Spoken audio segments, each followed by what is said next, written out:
Chapter 14. A Visit to a Factory.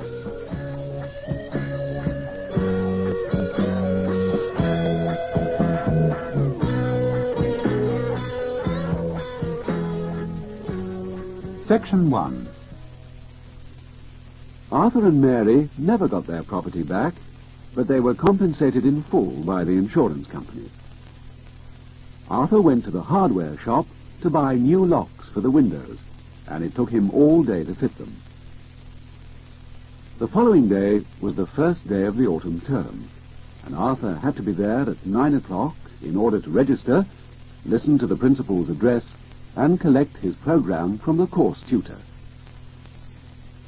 One of the things that Arthur noticed on his new program was that in this, his second year, a number of visits to various firms had been arranged. In the second week of term, they were to visit a car factory near Oxford.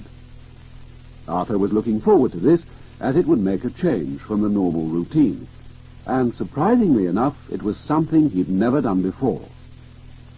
They were to assemble at 9 outside the main entrance of the Poly, where a coach would be waiting to take them to Oxford. They would arrive at Oxford at 11:30, and then be free until 2 o'clock, when they were to go back to the coach in order to get to the factory at 2:30. Arthur rang up an old school friend of his, who was in his last year at the university, and arranged to meet him as soon as he arrived.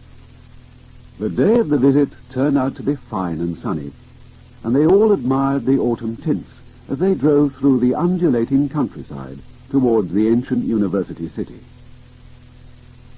Arthur's friend, John Phelps, was waiting at the bus station at Gloucester Green in the middle of Oxford. They had coffee in John's room in college, and then his friend showed Arthur round the university. They had lunch in the Trout, a 13th century pub by the river, after which Arthur rejoined his party at the coach. After a short drive, they arrived at the main gate of the factory, where they reported to the gatekeeper, who directed them to the office building. A young management trainee, who had himself been on the same course as Arthur, welcomed them and explained what the plans for the afternoon were. Firstly, they were to go on a conducted tour of the works, seeing first the engines being assembled, then the main production line, next the paint shop, and finally an experimental shop, where teams of workers assemble the whole car, instead of each worker doing one repetitive job. Last of all, they were to have a cup of tea and an informal discussion with the works manager and the personnel manager in the staff canteen. Section 2. British industry has always been lucky to have had men of outstanding talent in the field of invention. The Industrial Revolution itself, which can be said to have begun in Britain, was the result of the invention by Britons of machinery capable of raising the scale of production beyond anything like what had been seen before, particularly in the textile industry. Most British children are taught about how James Watt, as a young boy, watched his mother's kettle boiling, and went on from there to build his famous steam engine. The railways, too, were a British invention. The first one is said to have been laid down at a coal mine in Newcastle as early as the reign of King Charles I. Of course, there was no power locomotive at that time. That was to come when George Stephenson produced the steam locomotive for the Stockton and Darlington Railway in 1825. There are signs now that mechanization is beginning to reach the stage where a considerable amount of production is capable of being achieved with fewer and fewer workers. The social consequences of this may be great in the future, just as were those of the Industrial Revolution. Inventiveness is by no means the only skill needed to develop industry today. Industry needs designers and engineers to turn ideas into practical projects, skilled workers and technicians to produce the goods, marketers to find out where the markets for those goods are, and salesmen to sell them. Above all, more and more investment is needed to keep the country's industrial production up with the changing times. British industry is sometimes said to have lost the energy and capacity it had in the past, and there may be a lesson in the fact that whereas 10 years ago it was comparatively rare to see a foreign car on British roads, there are now almost as many foreign cars as there are British ones. Section 3. British Leyland Motor Corporation is one of the giants of British industry. It employs over 200,000 people, has an annual turnover of more than £1,500 million, and owns factories and offices in Oxford, Birmingham, Coventry, Glasgow, and various other parts of the country. 95% of the shares of the company, which manufactures trucks and buses as well as cars, are owned by the British government. Among the types of car produced by British Leyland are Austin, Morris, including the Mini, Triumph, and the more expensive makes, Jaguar, Rover, and Daimler. In July 1976, British Leyland introduced a new model of the Rover onto the market, the new Rover 3500. It was an expensive car, £4,650, and its launching was accompanied by a big publicity campaign, with advertisements appearing in the newspapers and on television. Look at the extract from a brochure produced by the manufacturers as part of the campaign. If you drive a quality car today, what will you expect to drive tomorrow? Another quality car, of course, preferably one that gives you even greater satisfaction and value for money than the one you're driving now. A car with distinctive styling, versatility for its dual role in your business and social affairs, comfort, luxury even. All-round performance allied to the right level of economy, safety, technical merit, detail refinement, and ease of servicing. Give these characteristics whatever priority you choose, and they will still describe today's quality car for tomorrow, the enchanting new Rover 3500. Its pedigree is long and distinguished, coming as it does from the design team who gave you the award-winning Rover 2000 concept, which discerning motorists took to their hearts 13 years ago and maintained as class leader ever since. An impressive record to follow, but we at Leyland Cars believe the new 3500 has even more to offer than the model it now replaces, and its potential for future development is greater still. What's so special about this new and elegant motoring package? Firstly, it's a Rover, a name that carries worldwide prestige. It's assembled in a purpose-built factory where quality control is rigidly enforced. It's a 5-door, 5-seater saloon of tremendous character, convertible to a 2-seater luxury estate car.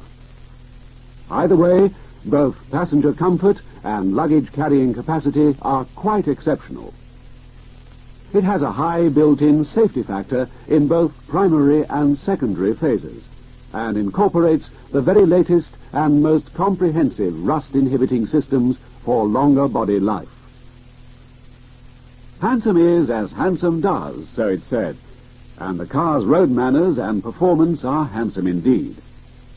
Power is provided by the world-famous all-aluminium Rover V8 engine, operated from 143 brake horsepower in the previous 3500 model to 155 brake horsepower in the new.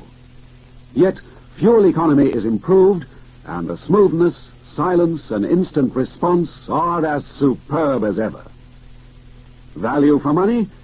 Read on and see if you know of a class competitor, British or foreign, that can better it.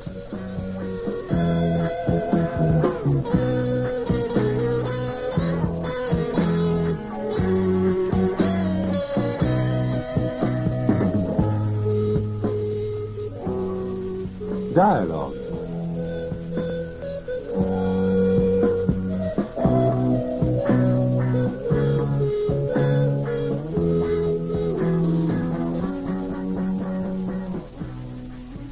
Right now, I think you should have a fairly good idea of what goes on by now.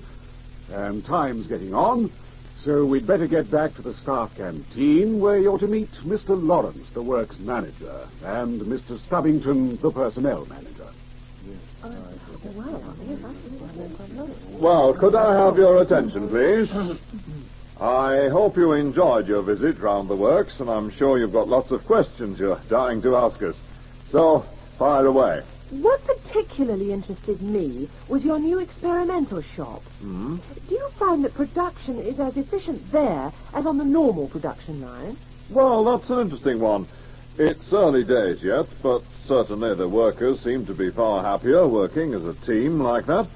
It appears to give greater job satisfaction all round. As to the economics of the thing, we'll just have to wait and see. Was this a management idea, or did it come from the unions? A little bit of both, really. As you know, this idea originated in Scandinavia. I happened to be chatting with one of the shop stewards one day when the idea cropped up in the conversation. So, after some discussion, we put it up to the board, who gave us the go-ahead for the pilot scheme you saw this afternoon. What are labor relations like in your firm? Well, we've had our ups and downs, just like everybody else. And you're not to think we're completely trouble-free. A few years ago, for example, we had a lot of trouble with demarcation disputes. But to give the unions their due, that sort of trouble, touch wood, is becoming a thing of the past. Our main problems now are over productivity agreements. How do you decide when it's time to discontinue production of a particular model of car and launch a new one to replace it? Oh, dear, I was afraid somebody would ask that. There are all sorts of imponderables here. Some models, like the Beetle and the Mini, seem to go on and on. It's just a question of demand, really. As to new models, that, again, is a really difficult one. It depends on things like new developments in the design field, in technology, the general financial situation, and so on.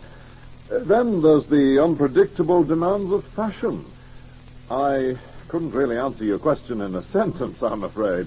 I've read that you're bringing out a new 1500 soon.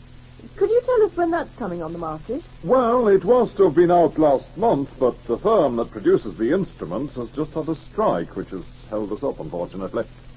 Any more questions? No? Well, it's been very interesting having you all along. You've asked some really good questions. Now, I think you'll find that your coach is waiting outside, so I'll wish you a very good afternoon.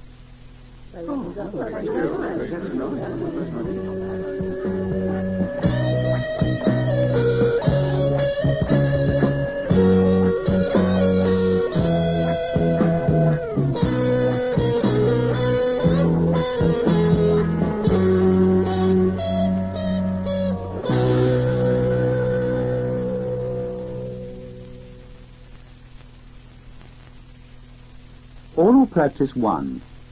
Listen and repeat. A. Please. Your attention, please.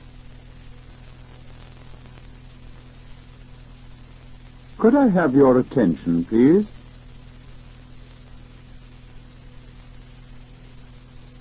Well, gentlemen, could I have your attention, please?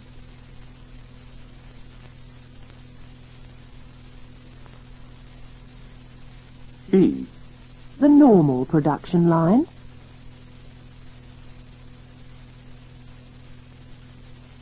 As on the normal production line.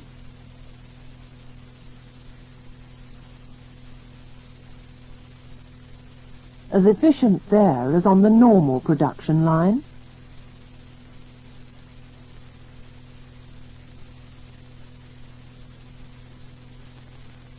Production is as efficient there as on the normal production line.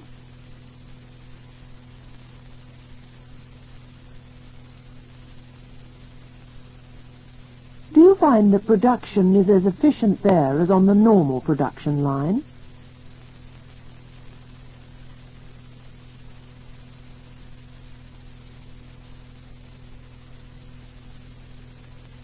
C. Everybody else. just like everybody else.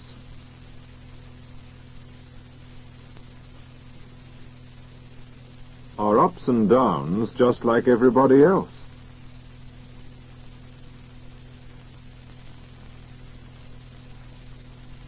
Well, we've had our ups and downs just like everybody else.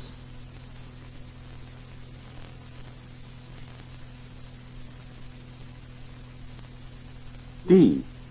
I'm afraid. In a sentence, I'm afraid.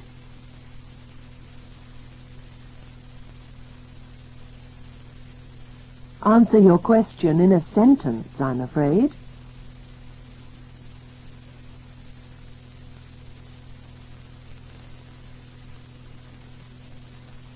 I couldn't really answer your question in a sentence, I'm afraid.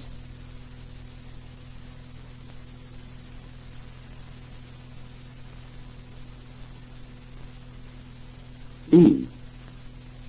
On the market.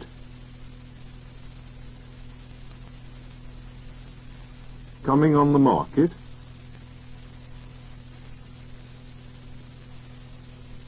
When that's coming on the market.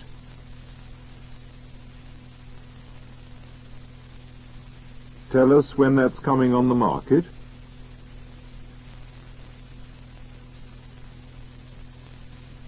Could you tell us when that's coming on the market?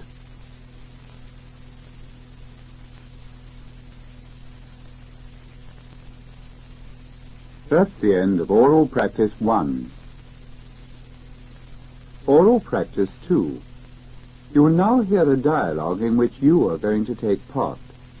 Listen, please. That's it then, ladies and gentlemen.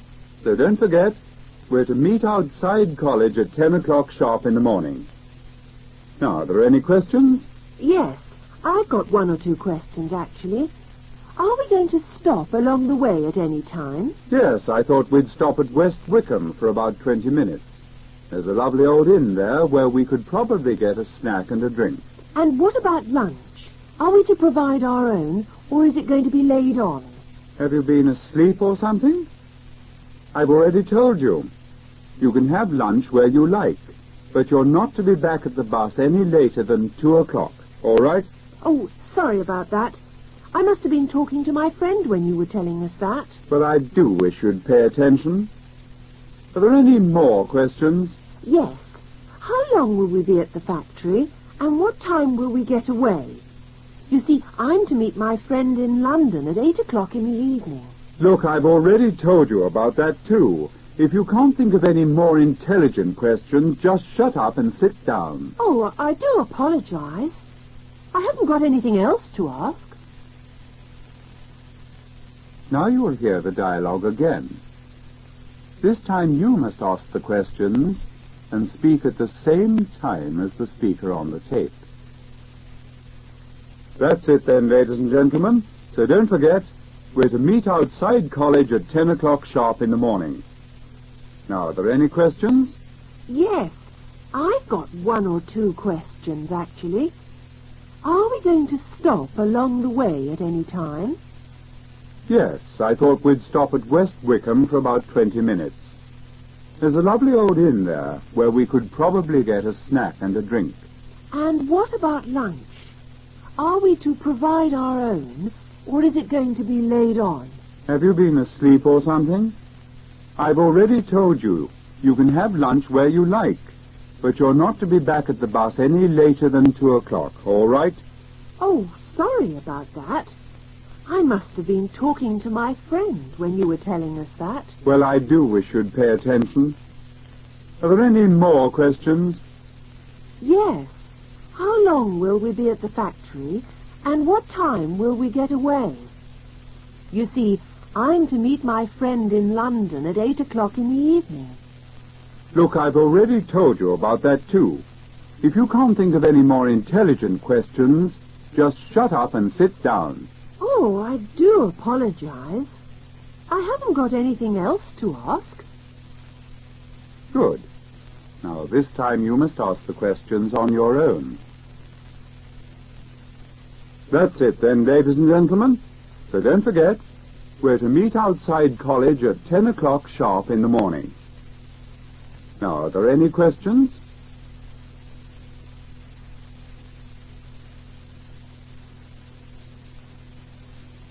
Yes, I thought we'd stop at West Wickham for about 20 minutes. There's a lovely old inn there where we could probably get a snack and a drink.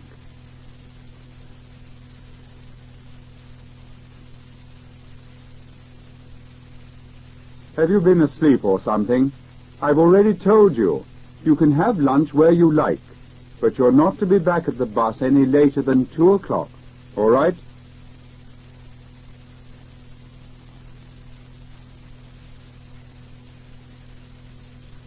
Well, I do wish you'd pay attention. Are there any more questions?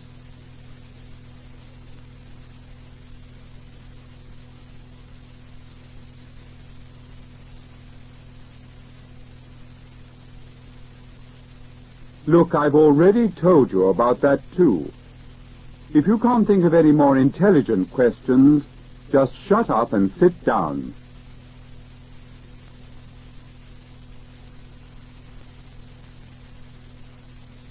That's the end of Oral Practice 2. Oral Practice 3. Listen carefully to the passage. When you've heard it once or twice, try to answer the questions in your book.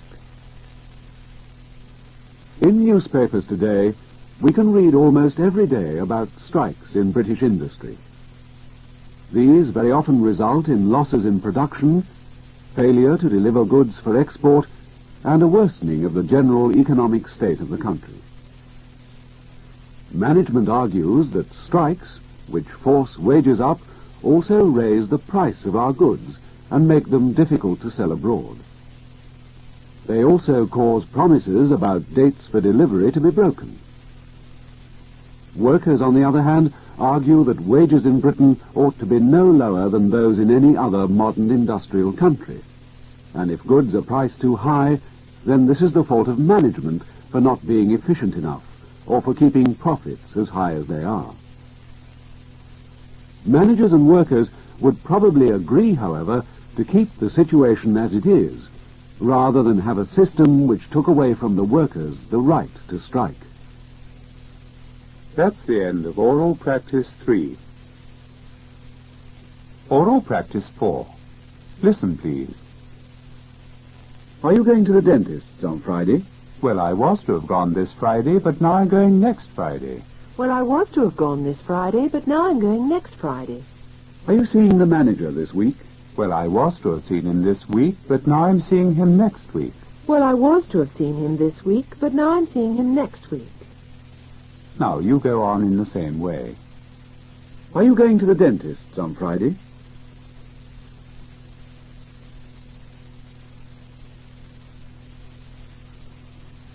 Well, I was to have gone this Friday, but now I'm going next Friday. Are you seeing the manager this week?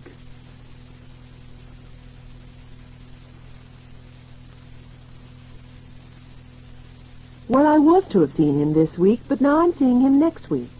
Are you going away this weekend?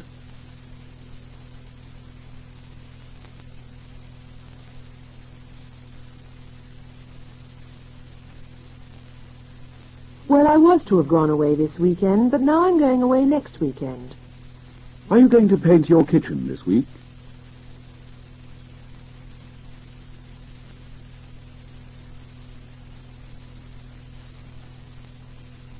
Well, I was to have painted it this week, but now I'm going to paint it next week. Are you going to pay us this Friday?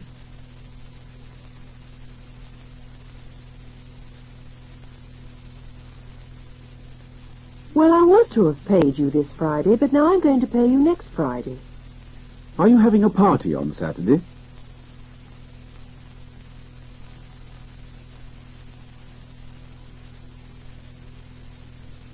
Well, I was to have had one this Saturday, but now I'm having one next Saturday.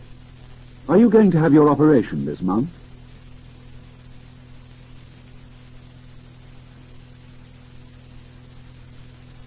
Well, I was to have had it this month, but now I'm going to have it next month. Are you taking your examination this year?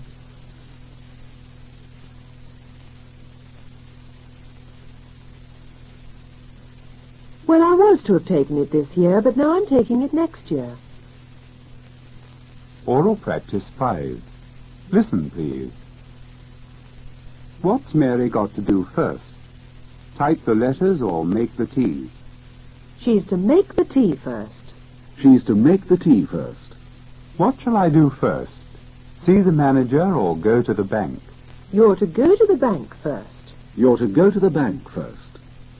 Now you go on in the same way. What's Mary got to do first? Type the letters or make the tea?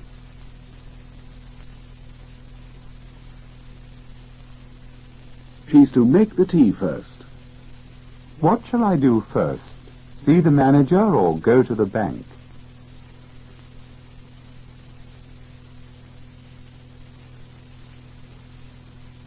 You're to go to the bank first. What do you want me to do first? Post the letters or phone Mr. Smith?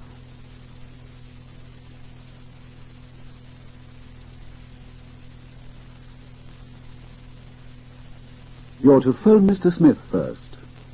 Have I got to file the bills or open the mail first?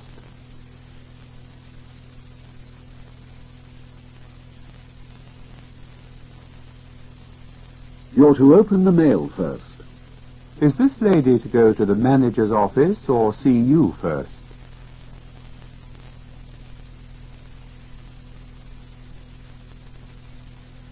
She's to see me first. Shall I address the envelopes or check the figures first?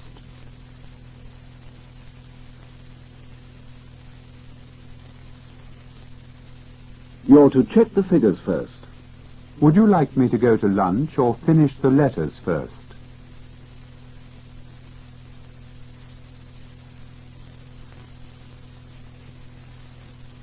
You're to finish the letters first.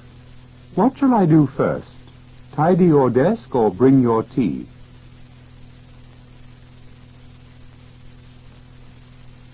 You're to bring my tea first. Oral Practice 6. Listen, please. Who invented gunpowder? It's said to have been invented by the Chinese. It's said to have been invented by the Chinese. What causes malaria? It's said to be caused by mosquitoes. It's said to be caused by mosquitoes. Now you go on in the same way. Who invented gunpowder?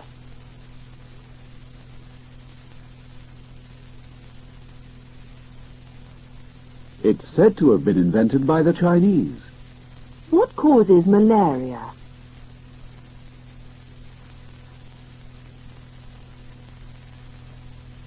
It's said to be caused by mosquitoes. Who discovered America?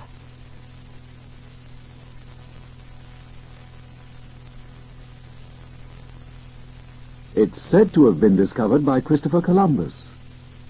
Who plays cricket?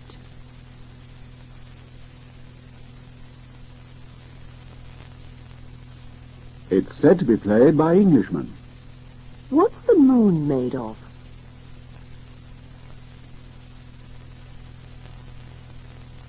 It's said to be made of green cheese. Who swallowed Jonah?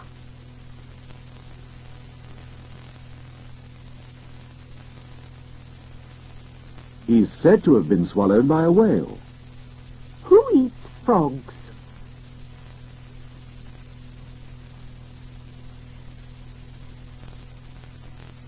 They're said to be eaten by Frenchmen. Who introduced our calendar?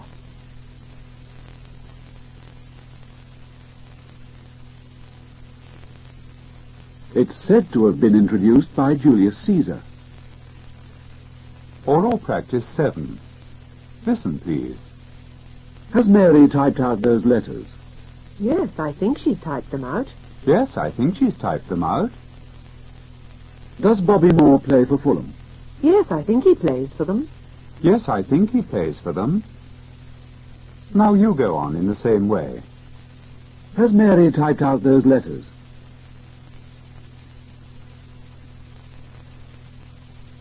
Yes, I think she's typed them out. Does Bobby Moore play for Fulham?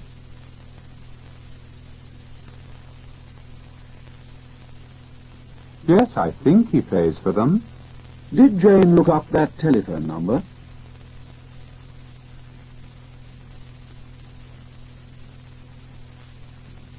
Yes, I think she looked it up.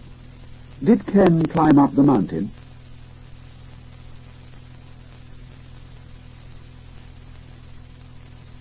Yes, I think he climbed up it. Did Grandpa fall down the stairs?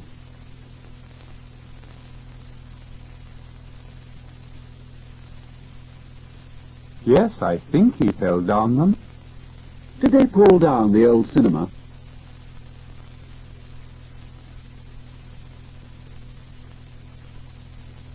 Yes, I think they pulled it down. Did Crippen do in his wife?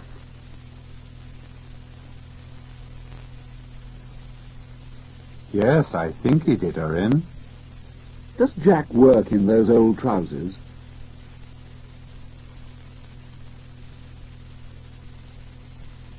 Yes, I think he works in them.